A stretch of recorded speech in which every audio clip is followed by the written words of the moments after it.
I lost like 20 of my friends in the past year. Like it's horrible. From Tranq and fentanyl, like it's been insane out here.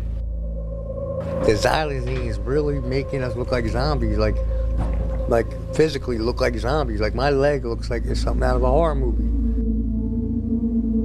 Hooked in a vicious cycle of brutal addiction. Zombie-like victims, slumped and barely conscious, they line these streets openly, injecting themselves and each other. They are the tragic face of America's latest desperate drug emergency. Old heroin, you can go 8 to 12 hours without doing a bag. This is like 2-3 hours later, you're starting to feel sick already. And that's because here, under this train line in northern Philadelphia, drug dealers have perfected a cruel new cocktail tormenting those at their lowest point. I OD'd like 13 times in that 1 month because it's it's hard to adjust to it.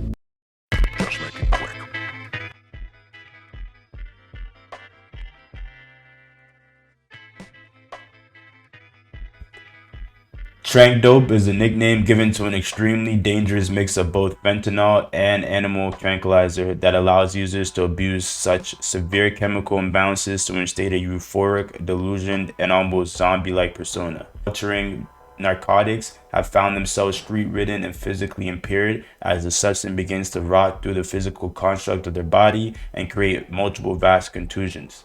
These injuries have been compared to the often horrid and cinematic reveal of most zombies and morbid creatures in today's pop cultures.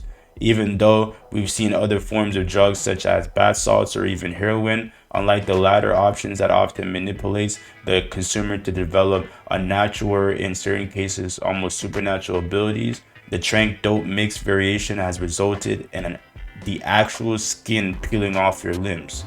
A medical anomaly that is theoretically not even associated with the normal injection wounds established from undoctored needles. The saddest part is that Tranq dope is specifically being marketed to fentanyl users who already find themselves suffering from an inherent addiction. So cutting the substance with the horse tranquilizer, xylazine only produces a more potent solution aimed at solely disrupting the lives of its users and keeping them hooked.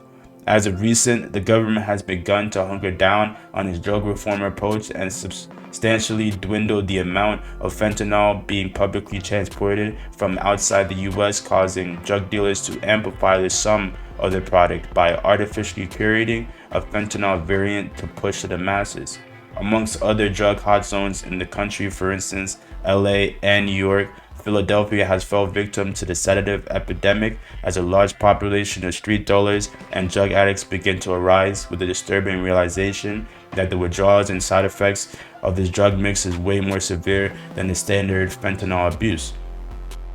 The shedding of dead skin tissues, as highlighted in the several gruesome clips being played in the background, is a result of the medical condition eschar. And due to its negative impact on the health and integrity of your skin cells, most doctors who have to face such disastrous cases prompt that the only solution to avoid the spread of infection would be amputation.